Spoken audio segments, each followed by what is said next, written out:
네. 자, 시작하겠습니다. 자, 8번 문제부터 같이 풀어보도록 하겠습니다. TAT 2급 제38회 실무 이론 문제 8번부터 풀겠습니다. 자, 다음은 김 부장과 박 과장의 대화이다. 가나다의 내용으로 옳은 것은 이랬습니다. 자, 김 부장이 유형 자산에 대한 자본적 지출을 수익적 지출로 잘못 처리하면 어떤 효과가 발생하나요? 이렇게 물었어요. 자, 자본적 지출이라 하는 것은 자산으로 처리하는 것인데 수익적 지출, 즉 비용 처리했다는 것이죠. 그러니까 박 과장이 순이익이 감소하겠죠. 순이익은 과소 작아지고 자산은 과대 이렇게 되겠죠. 예. 순이익은 과소되고 자산이 과대되며 비용이 뭐 되는 효과가 발생합니다. 비용이 과대해지는 거죠. 비용도 자산 과소 아닌가요? 그렇죠. 자산 과소네요. 자, 그래서 자산 처리할 것을 비용 처리하면 이익은 작아지고 비용은 커지고 자산은 작아지고 이러한 효과, 이러한 영향이 있는 것이죠. 그래서 보기에서 찾아보시면 4번인가요?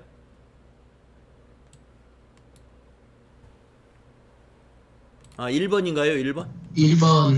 네, 1번입니다. 과소, 과대 넣어서 보면은 순이익은 과소되고 자산도 과소되고 비용이 과대된다. 그래서 과소, 과대 1번이 답이 되겠습니다. 자, 다음에 9번부터는 이제 부가가치세 문제입니다. 다음 중 부가가치세법상 영세율이 적용되지 않는 것은 이랬네요. 영세율이 적용되지 않는 것은 1번 사업자가 한국국제협력단에 공급하는 재화. 한국국제협력단은 우리가 특례적으로 영세율 적용해주죠. 국내에 있는 국제기구에 대해서는. 다음에 2번 수출업자와 직접 도급계약에 의하여 수출재화를 임가공하고 그 대가를 원화로 받는 것.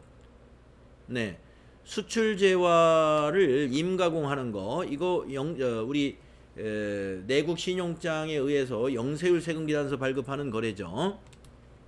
다음 3번 공급일의 과세표준 신고기한 이내에 개설된 내국신용장에 의하여 공급하는 재화. 공급일의 과세표준 신고기한 이내에 개설되면 정상적인 내국신용장의 개설이죠. 그래서 여기도 영세율 적용됩니다. 자, 수출업자의 수출 대행 수수료.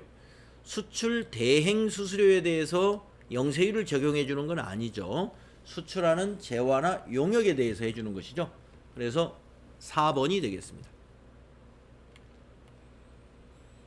자, 10번은 다음 자료를 토대로 주식회사 한공의 2020년 제2기 부가가치세 확정신고 기한의 부가가치세 매출세액을 계산하면 얼마이냐, 매출세액을 물어보는 거네요. 단 주어진 자료의 금액은 부가가치세가 포함되어 있지 않은 금액이며 세금 계산서 등 필요한 증빙서류는 적법하게 발급하였거나 수령하였다. 자, 매출세액을 물어봤고 부가가치세가 포함되지 않았으니까 공급가액이라는 얘기입니다. 자, 우선 이렇게 날짜가 있는 거래의 경우는요, 우선 요 확정신고 기간인 과세기간 안에 공급된 것인가를 먼저 체크해 봅시다. 10월 1일부터 12월 31일. 그러면 이건 9월 29일 거니까 해당 사항이 없죠. 10월 1일부터 12월 31일 거까지가 제2기 부가가치세 확정신고 기간에 해당되는 것이기 때문에 공급일이 9월 29일 것은 일단 해당이 없겠고, 자, 매출세액을 구해봅시다. 외상 매출액 3천만 원이면 여기에 10% 300만 원이 매출세액이고, 그 다음에 매입세액 공제받은 재화의 거래처 증여다 그랬습니다. 매입세액을 공제받은 재화를 거래처에 증여하면은 이 시가로 과세가 되죠. 그래서 300만 원에 10% 30%가 매출세액이고요. 그 다음에 세 번째, 공급대가의 지급이 지체되어 받는 연체이자.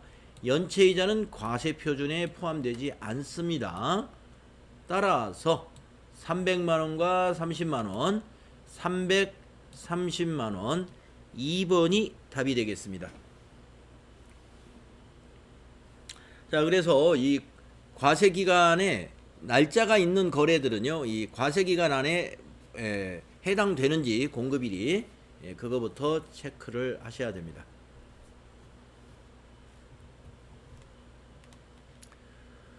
자, 다음은 11번 문제 풀어보겠습니다. 다음 중 부가가치세법상 주사업장 총괄납부와 사업자 단위 과세에 대한 바르게 설명하는 사람은 누구냐.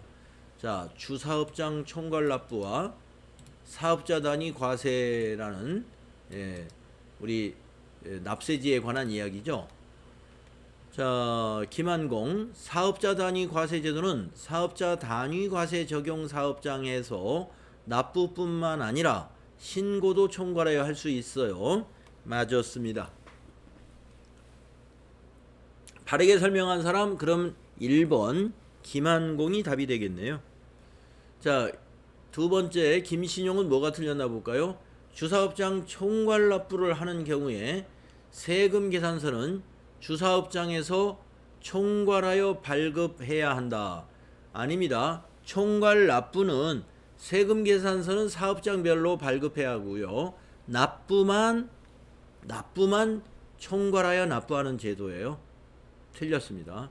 그 다음에 김회계, 주사업장 총괄 납부 사업자가 주사업장 총괄 납부를 포기할 때에는 납부하려는 과세기간 종료일 20일 전에 포기 신고서를 제출해야 된다라고 했는데, 과세기간 종료가 아니라 과세기간 개시 20일 전에 해야죠. 그래서 과세기간 개시 20일 전인데 종료라 해서 그게 틀렸군요.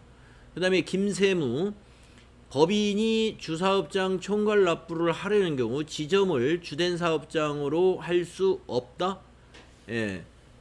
주사업장 총괄 납부 제도는요, 법인의 경우는 지점을 주사업장 총괄 납부로 할 수 있습니다. 지정할 수 있어요. 자, 그래서 다 틀렸어요. 그래서 1번이 답이다. 다음 12번부터 소득세 이론 문제가 되겠습니다. 다음 중 소득세에 대한 설명으로 옳지 않은 것은 이랬습니다. 옳지 않은 것 찾아보도록 하겠습니다. 1번, 소득세의 과세기간은 1월 1일부터 12월 31일을 원칙으로 하며 거주자가 출국하여 비거주자가 되는 경우에는 1월 1일부터 출국일까지가 과세기간이다. 맞습니다. 네. 다음 2번, 해당 과세기간에 신규 사업 개시자는 중간 애납 납부를 중간 애납 의무를 지지 않는다. 네. 해당 과세기간에 신규 개시 사업자는 소득세 중간 애납 의무가 없습니다. 중간 애납 고지를 하려면은 전기에 실적이 있어야 되는데 전기에 실적이 없죠. 그래서 중간 애납 의무를 지지 않는다. 맞습니다. 다음에 3번, 퇴직소득과 양도소득은 종합소득과 합산 과세하지 않는다. 그렇죠. 그래서 퇴양은 뭐예요? 분류과세라고 그러죠. 종합과세가 아니라 분류과세로 구분이 됩니다. 합산과세하지 않습니다. 그러면 4번이 틀렸나요? 부부가 공동사업을 영위하는 경우에는 부부 단위로 합산하여 과세하는 것이 원칙이다. 아닙니다. 우리가 공동사업을 영위하는 경우에도 개인 지분에 따라서 개인별로 과세합니다. 그래서 합산과세가 원칙이 아니다. 이게 틀렸어요. 원칙이지 합산을 하지 않습니다. 그래서 4번 분배 비율에 따라서 개인 단위로 과세한다. 개인 단위로 과세하는 게 원칙입니다. 자, 다음에 13번을 보겠습니다. 다음 자료를 토대로 주식회사 한공에 근무하는 김한공 씨의 2020년도 총 급여액을 계산하면 얼마인가? 여러분, 총 급여액을 계산할 때는요, 비과세를 빼는 거예요. 비과세 제외한 급여가 총 급여액입니다. 자, 기본급 과세죠. 포함해야 되죠. 직책수당 과세니까 포함합니다. 식대보조금인데 월 15만원씩 별도의 식사를 제공받았어요. 별도의 식사를 제공받으면서 또 식대보조금을 받은 것은 과세예요.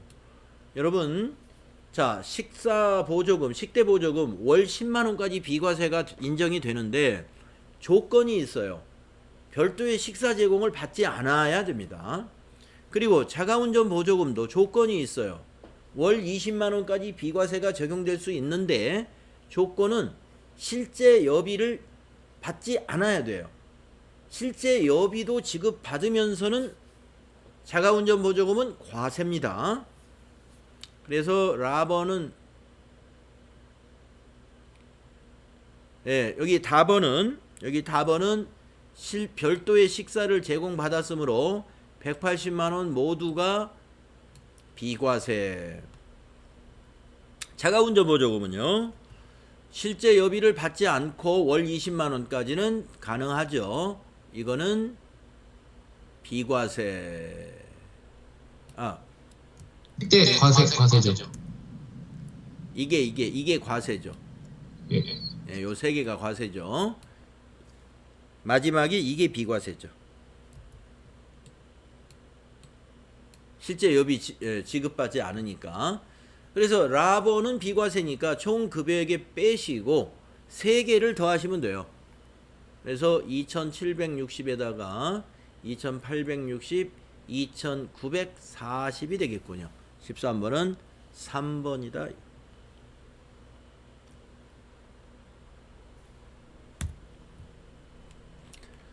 자, 그 다음에 14번 문제 보겠습니다. 소득세법상 인적공제에 대한 설명으로 옳지 않은 것은 이랬어요. 인적공제에 대한 설명으로 옳지 않은 거. 1번, 연간 총급여액 500만원 이하의 근로소득만 있는 공제대상 부양가족에 대하여는 소득금액의 요건을 충족한 것으로 본다. 맞죠? 근로소득만 있는 경우에 연간 총급여액이 500만원 이하이면은 소득금액 요건은 충족한 것으로 보고 기본공제 대상자로 보고 있습니다. 1번 맞고요. 2번, 거주자의 공제 대상 배우자가 다른 거주자의 공제 대상 부양가족에 해당하는 경우에는 공제 대상 배우자로 한다.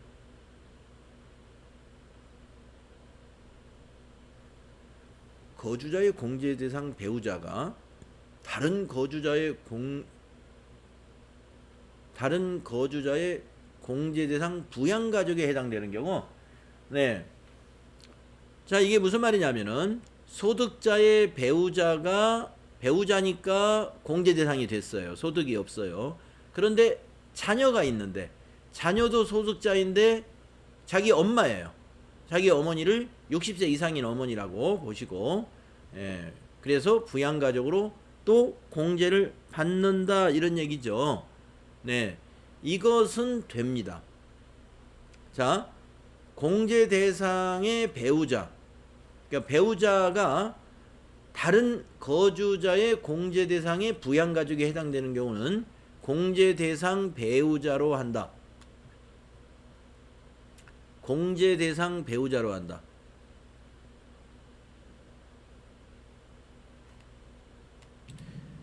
그거 맞나요? 예, 그게 맞아요. 이게 두 군데 다 적용된다는 말이 아니라 이런 경우에는 공제 대상 배우자 여기 앞에 거 이걸 적용한다 이 말입니다. 네, 앞에 걸 적용한다. 네, 2번 맞습니다. 다음에 3번을 보시면 국내 은행 이자만 연간 1,800만 원이 있는 생계를 같이 하는 63세의 모친에 대하여는 기본공제를 적용받을 수 없다. 자, 은행 이자가 연간 1,800만 원이라면 2천만 원 이하에 해당이 되므로 2천만 원 이하에 해당이 되죠. 그렇기 때문에 기본공제 대상자 이것만 이 소득만 있다면 해당되는 거죠. 예, 적용받을 수 있습니다. 그래서 3번이 틀렸습니다.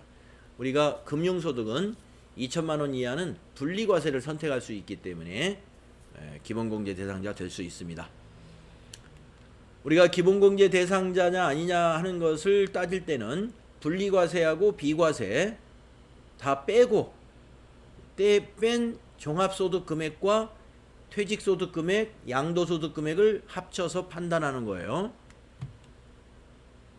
다음에 4번 부녀자 공제와 한부모 소득 공제에 모두 해당되는 경우에는 한부모 소득 공제가 더 100만 원으로 더 크니까 한부모 소득 공제를 적용하죠. 네, 3번이 틀렸습니다. 자, 15번 문제 보겠습니다. 다음의 자료를 이용하여 사업자 김한공 씨의 2020년 종합소득 산출세액을 계산해라. 얼마인가 이랬습니다. 자, 김한공 씨의 복식부기에 따라 계산한 사업소득 금액 3천만 원, 수익에서 경비를 뺀 사업소득 금액입니다.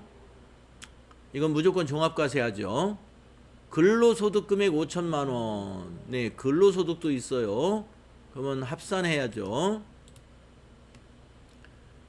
직장 공제의 초과 반환금에 따른 이자 소득 금액.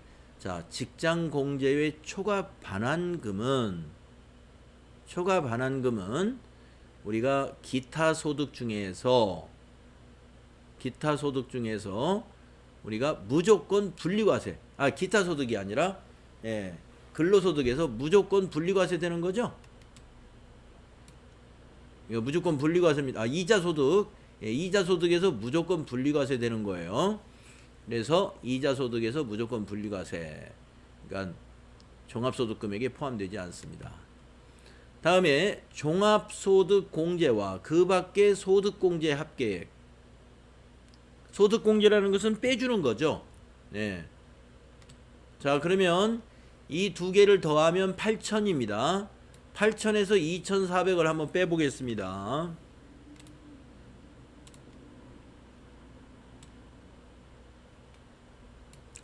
8천만 원 마이너스 2,400 3천만 원이죠. 2,400이죠. 하면은 5,600만 원이 과세 표준이 됩니다. 소득공제 합계를 빼면. 그래서 과세 표준이 5,600이면 4,600만 원 초과 8,800만 원 이하에 해당되죠. 그러면 어떻게 구하느냐? 582만 원에다가 4,600만 원을 초과한 금액의 24%. 먼저 이거부터 한번 구해 보겠습니다. 4,600을 초과한 게 1,000만 원이죠. 1,000만 원에 24%. 그러면 240만 원. 1,000만 원에 24%. 그 다음에 582만 원을 여기다 더하면 돼요.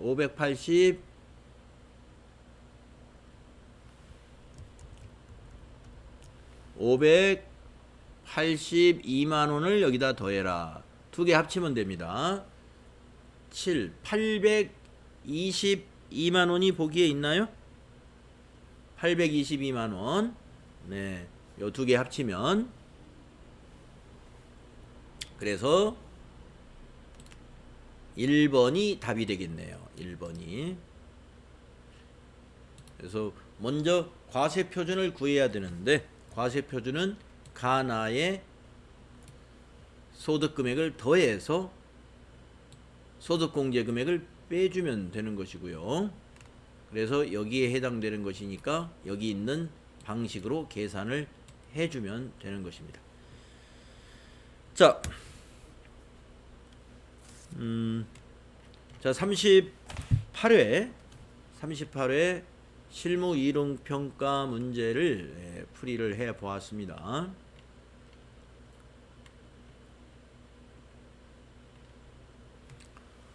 자, 다음에 실무 수행 평가 문제 이어서 풀어보도록 하겠습니다. 실무 수행 평가 문제.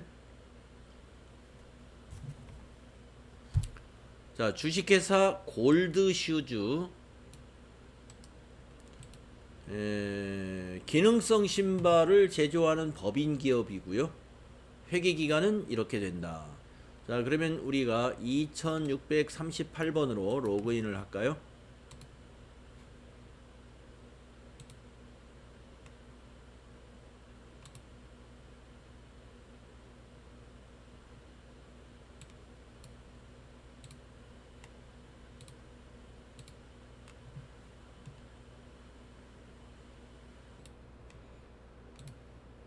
자, 그러면 자 38회 실무 수행 평가 문제 들어가 보겠습니다. 골드 슈즈고요. 신발 제조하는 법인입니다.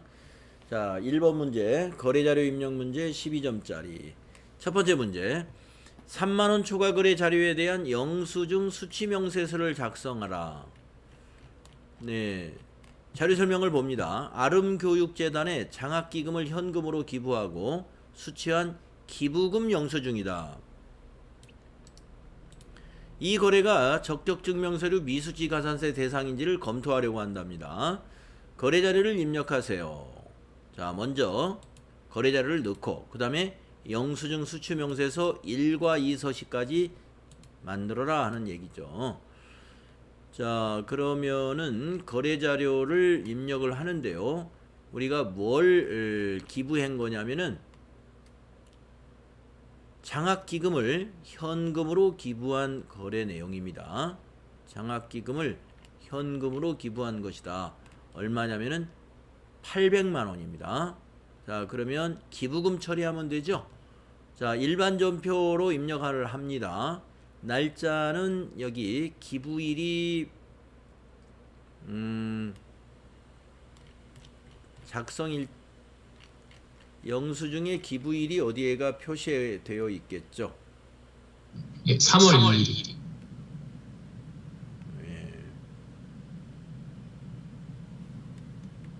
날짜가 왜 이렇게 안 보일까요? 그 4번 기부 내용에서 연월일이 있습니다. 거기에. 네, 여기에 있네요. 네, 그래서 3월 2일 일반 전표에 입력하겠습니다. 자, 전체 메뉴 가셔가지고 회계에서 일반 전표 입력, 날짜는 3월 2일입니다. 현금 기부했으니까 출금 전표로 써볼까요? 출금 구분을 출금으로 하시고 기부금 900번대죠. 933번 기부금 거래처 적요 생략하시고 800만 원이었습니다. 이렇게 입력하시고 자, 이제 영수증 수취 명세서 결산 쪽에 있습니다. 자, 영수증 수취 명세서 클릭하시고 거래 날짜 3월 2일이죠. 2020-0302. 자, 상호는 그 영수증에 있는 재단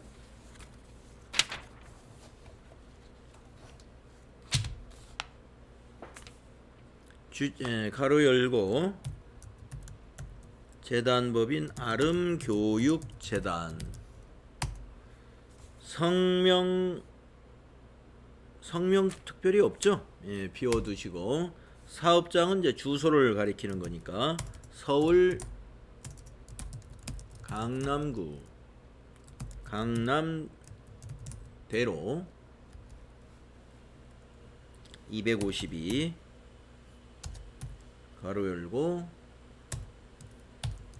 도곡동 이렇게 해주시면 되겠죠. 자, 사업자 번호 있습니다. 10182-2513. 거래금액 800만원. 자, 이 구분에서 이게 가산세 대상이 아니라면 여기서 구분해서 해당 코드를 선택해 줘야 되는데, 지금 이 거래는 쭉 보면은요,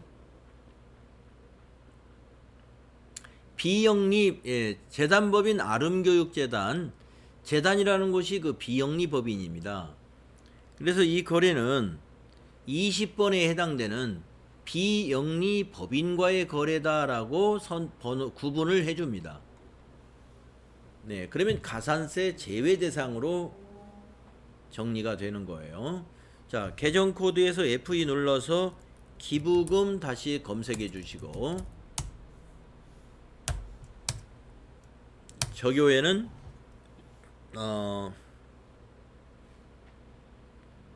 장학기금이죠.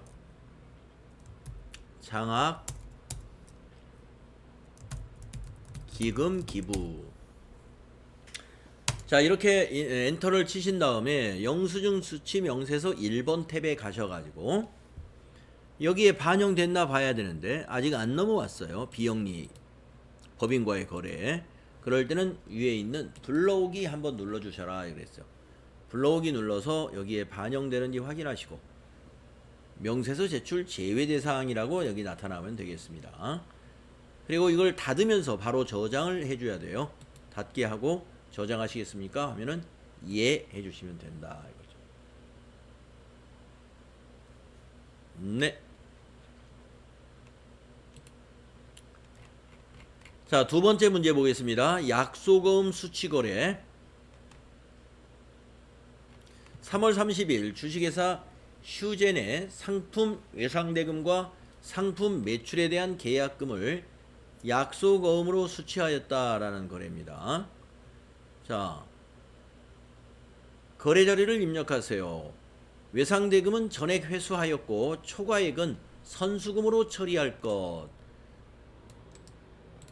얼마인지는 조회를 해봐야 되겠네요. 자금 관련 정보를 입력하여 받으러움 현황에 반영할 것. 자, 두 개입니다. 이거기도. 자, 그러니까 3월 30일 현재 주식회사 슈젠의 외상 매출금이 얼마인가를 확인해야 돼요. 그래서 5,200은 어음으로 받고 나머지는 계약금으로 받았다는 거예요. 상품 외상대금하고 상품 매출에 대한 계약금을 어음으로 받았어요. 그러니까 5,200 중에서 이 안에 외상매출금 받은 것도 있고 외상매출금을 초과한 것은 초과액은 선수금이다 이거예요. 계약금. 자, 그래서 3월 30일자로 장부조회를 합니다. 거래처 원장에 가서 자, 전체 메뉴 가셔가지고 거래처 원장으로 가야 됩니다. 3월 30일 현재죠. 네, 3월 30일자로 조회를 합니다. 3월 30일 뒤에도 3월 30일로 하면 돼요. 계정 과목은 외상매출금 108번 알죠? 108번. 금액은 그냥 엔터 전체를 칩니다. 제가 계정별 원장으로 잘못 들어왔어요. 자, 거래처 원장 다시 가겠습니다. 3월 30일부터 3월 30일 계정 과목 108번 거래처 분류에서는 엔터 계속 칩니다. 자, 회사가 무슨 회사냐 하면은 주식회사 슈젠. 잔액이 4,565만원. 자, 4,565만원을 복사 떠지나요? 컨트롤 C 일단 눌러보고, 자, 일반 전표에 와서 이제 날짜를 3월 30일로 합니다. 일반 전표에 3월 30일 날 차변에 받으러음으로 처리해야죠. 3번 차변에 110번 받으러음 거래처는 슈젠.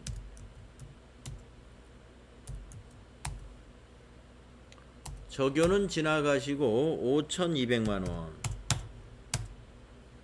대변은 108번 슈젠. 거래처 코드 2000번 코드로 정확히 들어가도록 하고, 금액은 아까 복사해온 금액 4,565만원 맞나요? 거래처 원장에 가서 예, 4,565만원 맞네요.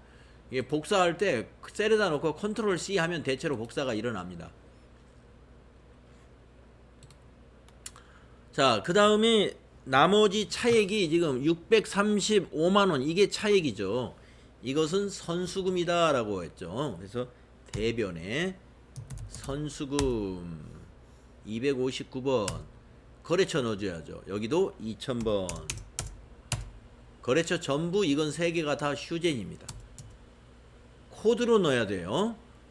여러분, 이 코드를 넣지 않고 이것만 넣으면 안 됩니다. 2개가 다 있어야 돼요. 금액은 635만원이 되겠습니다.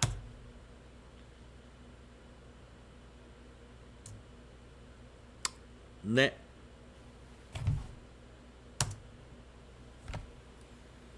자, 이것이 2번 문제입니다.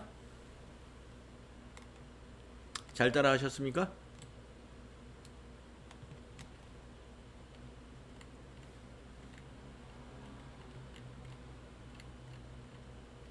다음에 3번째 문제 보겠습니다. 계약금 지급.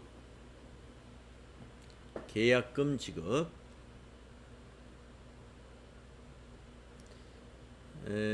3점짜리인데요. 4월 5일 원재료 매입을 위해 주식회사 태광고무산업에서 견적서를 수출하고 이와 관련하여 우리은행 보통예금 계좌에서 계약금 공급가액의 10%를 이체 지급하였다라고 했네요. 거래자료를 입력하세요. 자, 내용을 보시면 원재료 매입을 위해서 견적서를 받은 겁니다. 태광고무에서. 그리고 이와 관련해서 우리은행 보통예금 계좌에서 계약금을 이체 지급했다. 그러니까 계약금 지급한 거에 대한 거래자료를 입력하라는 거예요. 공급가액이 10%를 계약금으로 받으니까 여기 공급가액이 지금 이만큼이죠. 계약서, 견적서에 10% 그러면 요만큼이죠. 37만 6천원만 회계 처리해야 되는 것이죠.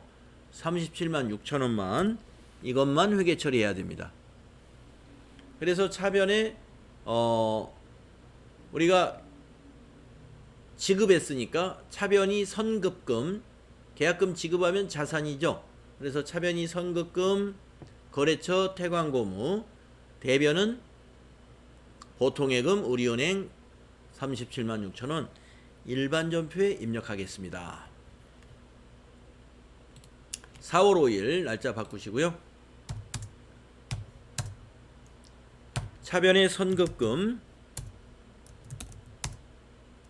131번 태광고무산업 37만 6천원. 대변의 103번 보통예금 우리은행 37만 6천원 이렇게 되겠습니다.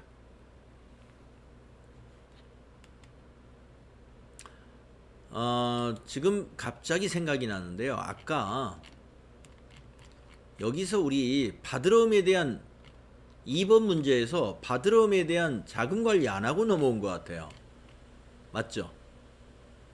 3월 30일 거 가볼까요? 3월 30일 거 바드럼 밑에 안 넣었어요. 자, 바드럼 줄 클릭하고 F3. 네, 처리하지 않았습니다. 지금 갑자기 왜 그 생각이 났을까요? 자, 3월 30일 거 5,200만원 받은 거 이거 자금 관리 해줘야 됩니다. 자, F3 눌러서 보관. 그 다음에 전자어음이니까 어음의 종류는 6번. 그리고 어음 번호를 이제 그 사진에 있는 어음 번호를 그대로 입력합니다. 004 2020 0330 1234 5678 9. 네. 수치 구분은 자수이고요. 발행일은 3월 30일 그대로고요. 만기일은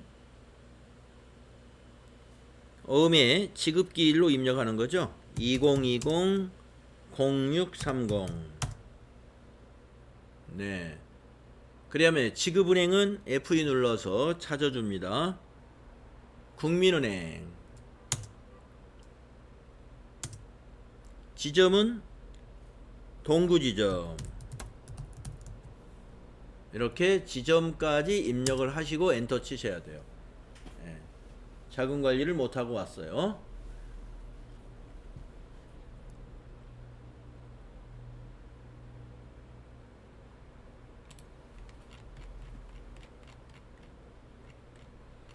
자, 그러면 이제 기타 일반 거래 4번까지 하고 우리 쉬는 시간 갖겠습니다. 기타 일반 거래 3점짜리 전자세금 계산서. 제품 보관용 창고 건물의 증축 공사가 완료되어 발급받은 전자세금 계산서랍니다. 여러분 공사가 완료되면요, 건설 중인 자산을 건물로 대체하는 분계를 해야 돼요. 공사 계약일에 계약금을 지급하고 3월 4일 날 4월 3일에는 중도금을 지급하였으며 공사대금 잔액은 5월 10일까지 지급하기로 하였다. 그러면 4월 15일 날은 뭐예요?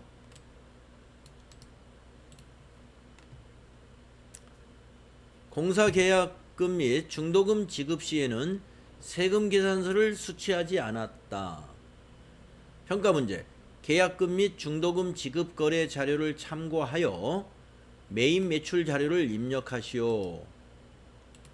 전자세금 계산서와 관련된 거래는 전자입력으로 처리하고 고정자산 등록은 생략한다.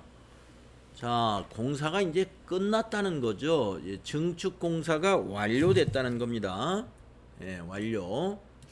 그런데 일반 전표를 가봐야 될 것 같아요. 왜냐하면 세금 계산서를 수취하지 않았기 때문에 매입 매출 전표에 입력하지 않았다는 것을 얘기하는 거죠. 그래서 3월 4일 날 계약금 얼마 줬는지, 또 4월 3일 날의 중도금은 얼마를 주었는지, 이 두 개가 뭘로 돼 있을까요? 건설 중인 자산으로 돼 있겠죠. 건설 중인 자산.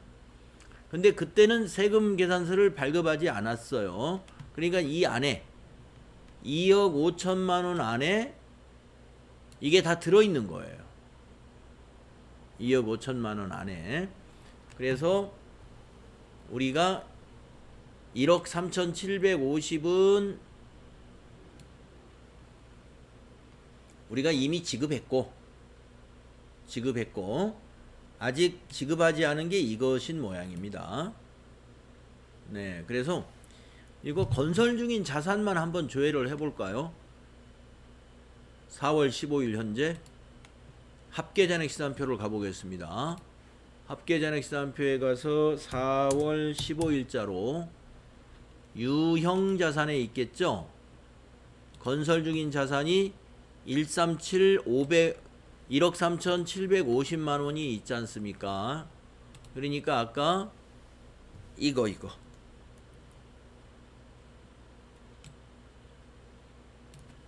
딱 절반인가 봐요. 우리가 이미 3월 4일 날하고 4월 3일 날 이틀에 걸쳐서, 두 번에 걸쳐서 이만큼은 건설 중인 자산에 잡혀 있는 겁니다. 그리고 이거는 아직 미지급한 거예요. 이건 미지급금. 예, 그래서 분개하실 때 그렇게 분개하시면 돼요. 자, 이제 입력하겠습니다. 메인 매출 전표 4월 15일자로 입력합니다. 메인 매출 전표에 4월 15일. 자, 유형은 매입이죠. 과세 매입이죠. 매입세 공제 받을 수 있는 건이다 이거죠. 그러면 51번 유형으로 입력합니다. 유형은 51번이다. 자, 품명에는 제품 창고 증축공사 입력해 주시고, 수량은 없고 공급가액 2억 5천만 원.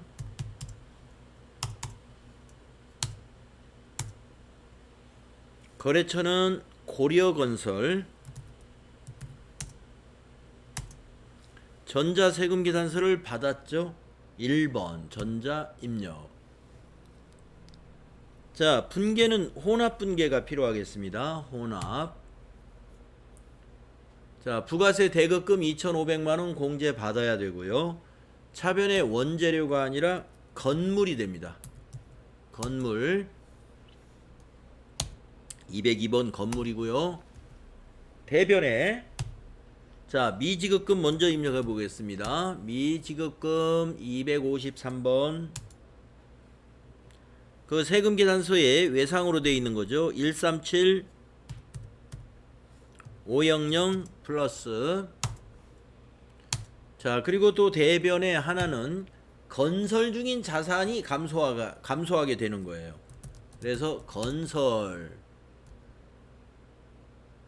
214번. 금액이 똑같았죠. 137 500 플러스. 자, 마지막에 탭을 눌러서 네, 거래처라든지 차대변의 합계라든가 이런 거 확인해 주시면 되겠습니다.